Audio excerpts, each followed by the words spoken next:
Hello and welcome to a brand new episode of The Comic Call. I'm your host, Dylan Lang. It is the week of May 9th, 2018. In a few weeks, it'll be my second year in a row doing this straight for 104 weeks. So coming close to a big milestone, I suppose. But we're not here talking about that. We're here talking about new comics. Free Comic Book Day was this past weekend. I hope you all went out and enjoyed your free comic books and got some good stuff. Maybe even bought some cool things, maybe stuff you saw on the show and stuff. Well, if not, the next Free Comic Book Day is not until next May, but there will be another comic book day where they give out free comics, but that's not until Halloween. The Halloween Fest, which will be around October 27th, 28th this year, they'll give out free comics again then. So we have that to look forward to now. But for now, we're back to regular comic books for the time being anyway. This week is a interesting week. A number of books are ending their runs, and one is beginning their run. That's what I'm looking at, and others are just continuing their runs. So without further ado, let's take a look at this week's haul. It could possibly be because it's been it's a 5-week month, but I have been cutting more and more comics out because I need to start saving more money for other things as well. So you're going to see less and less comics probably. And actually, I'm kind of glad that some of these are finishing up because now I don't have to worry about spending money on them. Particularly with the news that the $2.99 DC comics that you're going to see in this pile are soon going to be reverting to $3.99 like all the other comics as well. So no more special $1 off comics, even those that are twice a month. So there might be some more cuts coming. But for now, let's show what we got. First, we begin with an ending. Batman White Knight number 8. Now, I talked about this book for the last 8 months. When it first was announced, I've said, it's going to make Joker be the good guy, the hero, and Batman's the bad guy. And I've been sick of the Joker and all the stuff here. But I have given my mea culpas because I've actually read this by Sean Murphy. It is actually a hugely intelligent and fun series. I highly recommend picking up the trade when it comes, and hopefully the rumor is that he is going to try to do a unrated version of it, which will not edit out the sex and violence and nudity. So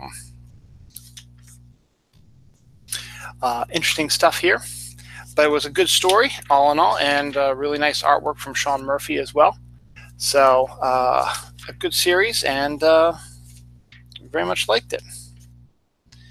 And Sean Murphy's still working on other stuff, so he will probably be around again, and also possibly a sequel to this come up as well. So definitely recommend, if you can't find the 8 issues out in your local comic book store, wait till the trade comes and pick up the trade. It's well worth your time. So from an ending to a beginning, No Justice number 1, the first part of a weekly series written by Scott Snyder, I think James Tynion and the 4th, and Joshua Williamson, which is going to revitalize Justice League, apparently. Francis Manapul is doing the artwork for it.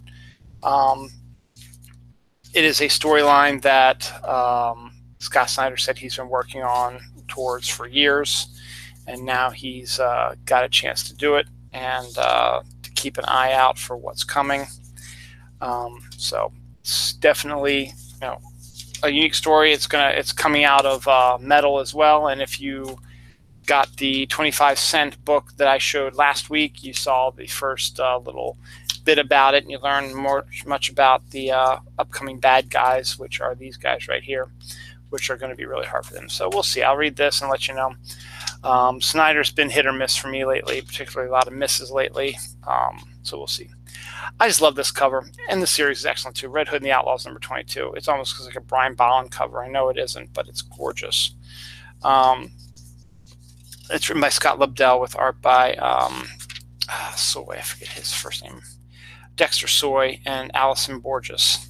So this is another series that I thought was going to be crap, and actually turned out to be much better than anticipated.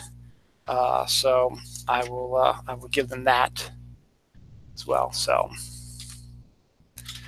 next up we have Detective Comics number 980.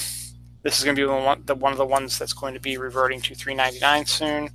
It's written by James Tynion IV with art by Scott Eaton and inks by Wayne Faucher. continuing the Batman family storyline. And there's even a appearance from the New 52, or the pre-New 52 Batgirls, which is really interesting to see where that's going to be going. So we'll see what's up with that. Also, another one that's going to be turning to $3.99 is Flash number 46. This is the prelude to the War of the Flashes, which starts in 2 weeks. Flash War, I'm sorry, which begins in 2 weeks. This one is the setup.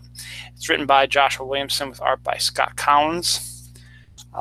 So if you are interested in what the next big event is going to be in the life of the Flash, this is the one you want to read. And also get yourself prepped for in 2 weeks. We're going to get Flash War number 1, part 1, issue number 47. So that as well.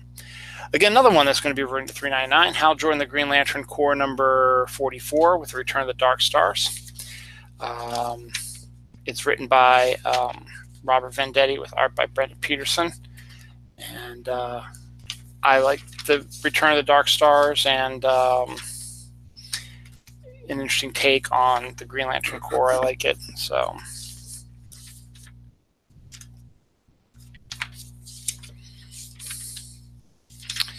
keep it going there.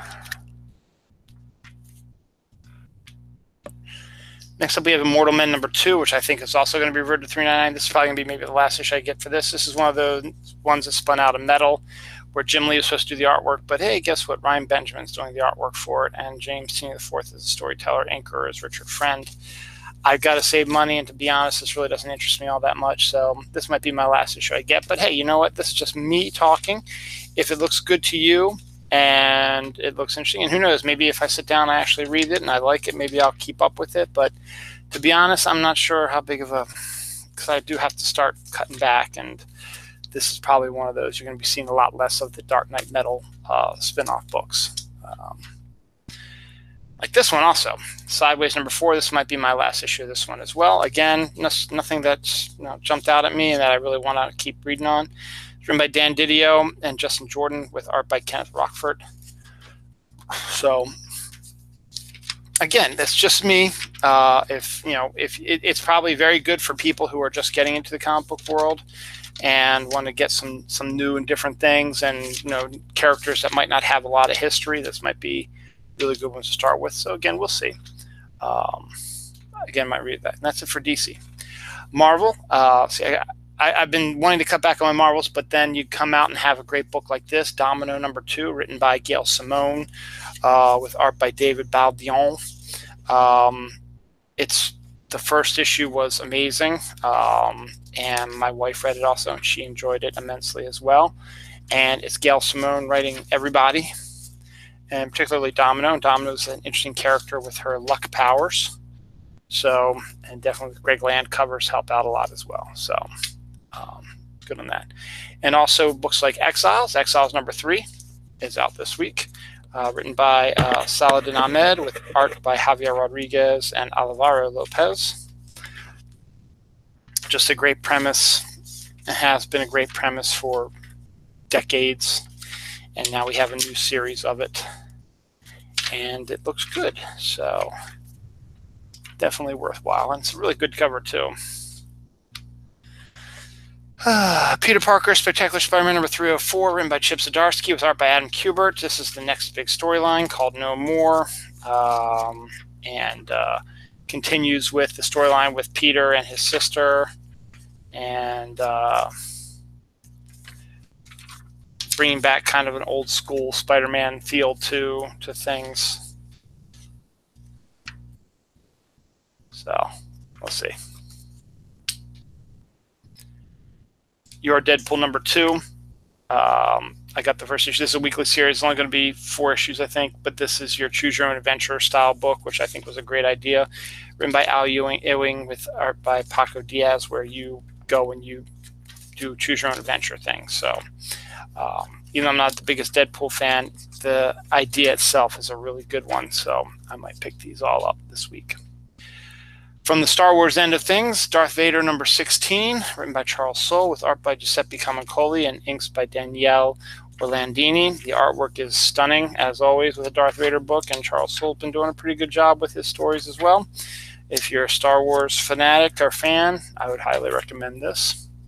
Also, we have Thrawn #4, written by Jody Hauser, with art by Luke Ross, a fan favorite character from the novels, makes its way into the comic book world, and we get a little bit of more history about Thrawn. So, be a gentle nerd, this one's for you.